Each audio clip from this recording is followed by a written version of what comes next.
ಆತ್ಮಾವಲೋಕನ ನಿಮ್ಮ ವಾಹಿನಿಯ ಸಮಸ್ತ ಪ್ರೇಕ್ಷಕ ವೃಂದದವರಿಗೆ ಶ್ರೀಹರಿ ಮಾಡುವ ಸ್ವಾಗತ ಸುಸ್ವಾಗತ. ಆತ್ಮೀಯರೇ, ಇವತ್ತು ಪತ್ರಿಕೆಯಲ್ಲಿ ಒಂದು ಸುದ್ದಿ ನೋಡಿದೆ. ಆ ಸುದ್ದಿ ನೋಡಿ ನಿಜಕ್ಕೂ ನಗು ಬಂತು. ಒಂದ್ ಕಡೆ ನಗ್ಬೇಕೋ ಅಳ್ಬೇಕೋ ಈ ರೀತಿನೂ ಮೆಂಟಾಲಿಟಿ ಇರುತ್ತಲ್ಲ, ನಗ್ಬೇಕೋ ಅಳ್ಬೇಕು ಅಂತ ಗೊತ್ತಾಗ್ತಾ ಇಲ್ಲ. ಹೌದು, ನಾನು ಯಾವ ಸುದ್ದಿ ಇಟ್ಕೊಂಡು ಮಾತಾಡ್ತಿದ್ದೀನಿ ಅಂತ ನಿಮಗೆ ಕುತೂಹಲನ? ಹೌದು, ನನಗೆ ಒಂದು ರೀತಿಯ ಬೇಸರದ ಸಂಗತಿ ಕೂಡ ಹೌದು. ನಮ್ಮ ಕರ್ನಾಟಕ ರಾಜ್ಯದ ಅರಣ್ಯ ಸಚಿವರಾದಂತ ಈಶ್ವರ ಖಂಡ್ರೆ ಅವರಿಗೆ ನಿಜಕ್ಕೂ ಹುಚ್ಚಿಡ್ದಿದ್ಯಾ ಅನ್ನೋ ಪ್ರಶ್ನೆ ನನ್ನ ಮೆದುಳಿನಲ್ಲಿ ಮೂಡ್ತಾ ಇದೆ. ಯಾಕೆ ಅಂತ ಕೇಳ್ತೀರಾ? ಅವರು ಕೊಟ್ಟಿರೋಂತ ಆ ಒಂದು ಸ್ಟೇಟ್ಮೆಂಟ್ ಏನಿದೆ, ಅವರು ಹೊರ ಹಾಕಿರುವಂತಹ ವಿಚಾರ ಏನಿದೆ, ಅದನ್ನ ನಾನಂತೂ ಗಂಭೀರವಾಗಿ ತಗೊಂಡಿದ್ದೀನಿ, ಉಡಾಫಿಯಾಗಿ ತಗೋತಾ ಇಲ್ಲ. ಏನಂತಂದ್ರೆ, ಆ ಕಾಡಂಚಿನಲ್ಲಿರುವಂತ ಗ್ರಾಮದ ವಾಸಿಗಳಿಗೆ ಕಾಡಂಚಿನಿಂದ ಅರಣ್ಯದಲ್ಲಿರುವಂತಹ ಮೃಗಗಳು, ಕಾಡು ಪ್ರಾಣಿಗಳು ಬಂದು ಅವ್ರಿಗೆ ಕೊಡುವಂತ ಉಪಟಳ ಶಮನಕ್ಕೆ, ಅದನ್ನ ನಿಯಂತ್ರಣಕ್ಕೆ ಇವರು ಏನು ಮಾಸ್ಟರ್ ಪ್ಲಾನ್ ನ ರೂಪಿಸ್ತಿದ್ದಾರೆ ಅಂತಂದ್ರೆ, ಆ ಪ್ರಾಣಿಗಳ ಸಂತಾನೋತ್ಪತ್ತಿ ಆಗದೆ ಇರೋ ಹಾಗೆ ಶಸ್ತ್ರಚಿಕಿತ್ಸೆ ಮಾಡ್ತಾರಂತೆ. ಅಲ್ಲ ಸ್ವಾಮಿ, ಈ ಇಡೀ ಪ್ರಪಂಚದಾದ್ಯಂತ ಅಂದ್ರೆ ಈ ಯೂನಿವರ್ಸ್ ಅಂತ ಏನಿದೆ, ನಾವು ಮಿಲ್ಕಿ ವೇ ಗ್ಯಾಲಕ್ಸಿ ಅಂತ ಏನ್ ಕರಿತೀವಿ, ಅಂತರಿಕ್ಷದಲ್ಲಿ ಇರೋಂತ 9-10 ಗ್ರಹದಲ್ಲಿ ಅತ್ಯಂತವಾಗಿ ಸುಶುದ್ಧವಾಗಿ ವಾಸ ಮಾಡಕ್ಕೆ ಯೋಗ್ಯವಾಗಿರುವಂತಹ ಗ್ರಹ ಅಂದ್ರೆ ಭೂಗ್ರಹ ಅಂತ ಎಲ್ಲರಿಗೂ ಗೊತ್ತು. ಜೂನ್ 5 ಕೂಡ ಪರಿಸರ ದಿನಾಚರಣೆಯನ್ನ ಎಲ್ಲರೂ ಕೂಡ ಖುಷಿಯಿಂದ ಆಚರಿಸ್ತೀವಿ ಅಂತ ಕೂಡ ನಿಮ್ಗೂ ಚೆನ್ನಾಗಿ ಗೊತ್ತು. ಇರುವುದೊಂದೇ ಭೂಮಿ ಅಂತ ಕೂಡ ನೀವು ಇಷ್ಟಿಷ್ಟು ಉದ್ದ ಭಾಷಣ ಕುಯ್ತೀರಿ.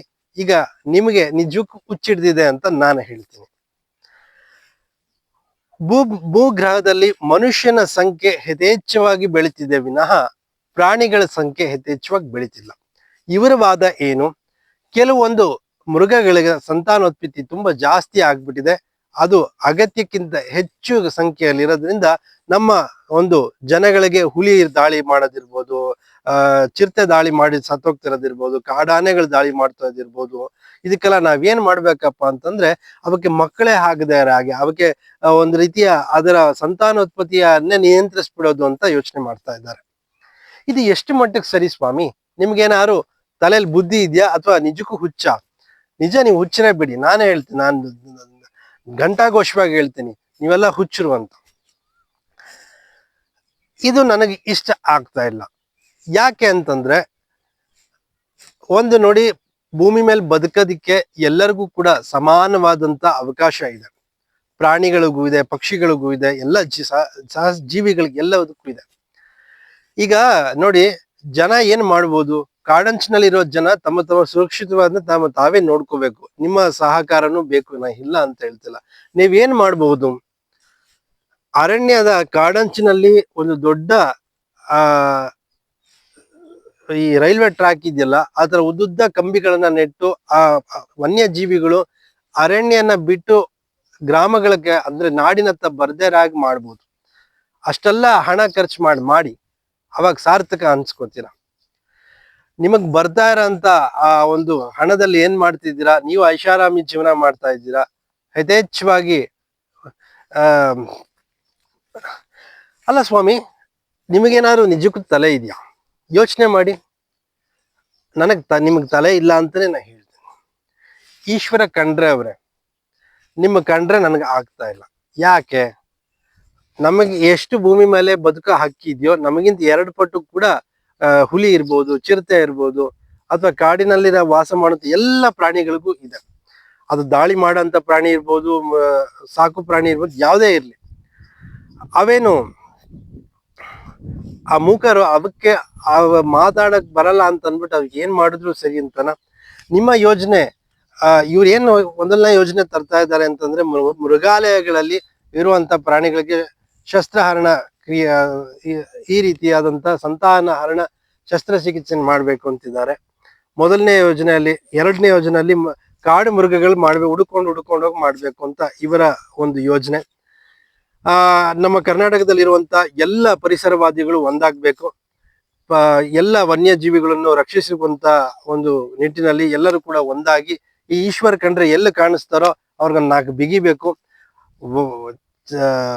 ವಾಚಾಳಿಯಾಗಿ ಬಿಗಿಬೇಕು, ವಾಗ್ವಾದಕ್ಕೆ ಚೆನ್ನಾಗಿ ಬಿಗಿಬೇಕು. ಆ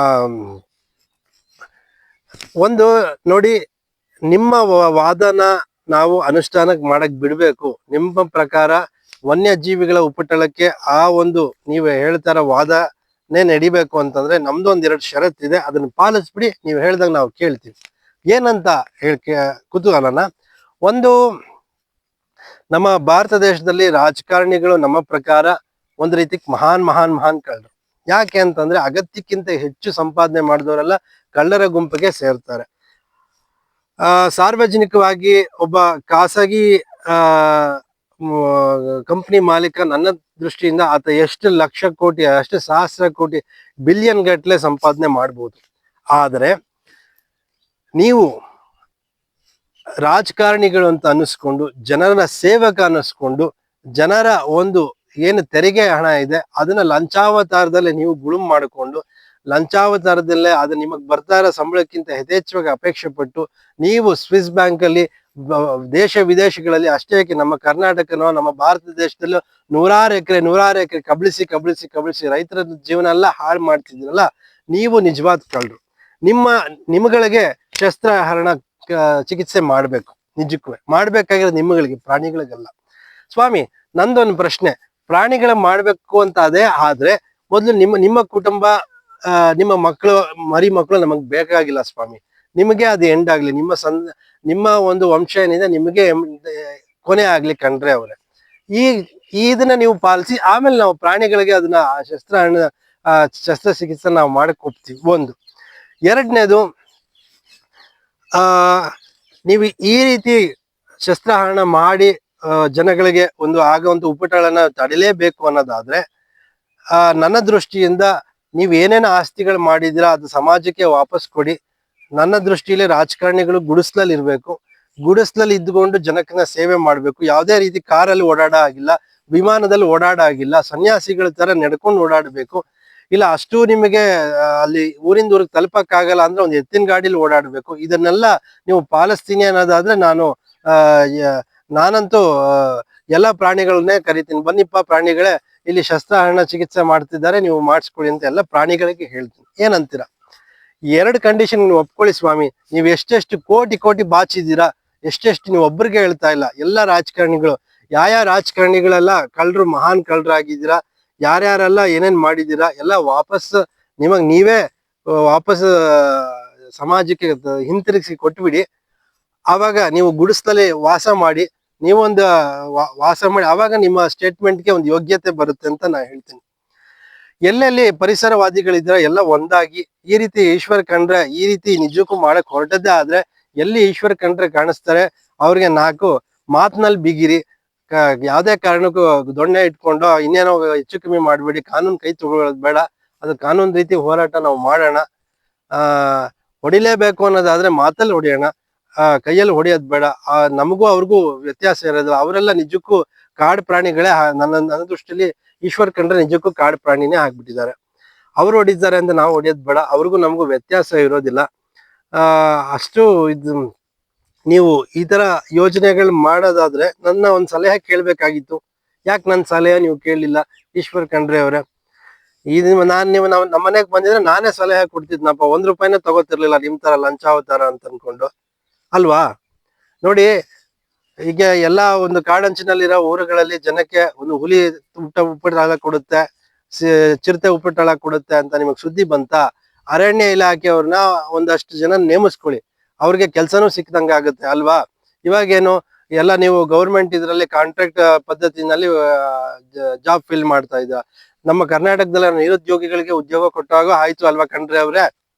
ನಿಮ್ಗೆ ಬಹುವಚನ ನನಗೆ ಉಪಯೋಗಿಸಕ್ ಇಷ್ಟ ಆಗ್ತಿಲ್ಲ, ಆದ್ರೂ ಏನ್ ಮಾಡೋದು, ಹೋಗ್ಲಿ ಪಾಪ ಖಂಡ್ರೆ ಅನ್ನೋ ಹೆಸರು ಎಲ್ಲೂ ನಾನು ಕೇಳಿಲ್ಲ, ಅದು ಹೋಗ್ಲಿ, ಒಂಚೂರು ಇಟ್ಕೊಳ್ಳಿ ಅಂತ ನಾನು ಬಹುವಚನ ಉಪಯೋಗಿಸ್ತಾ ಇದ್ದೀನಿ.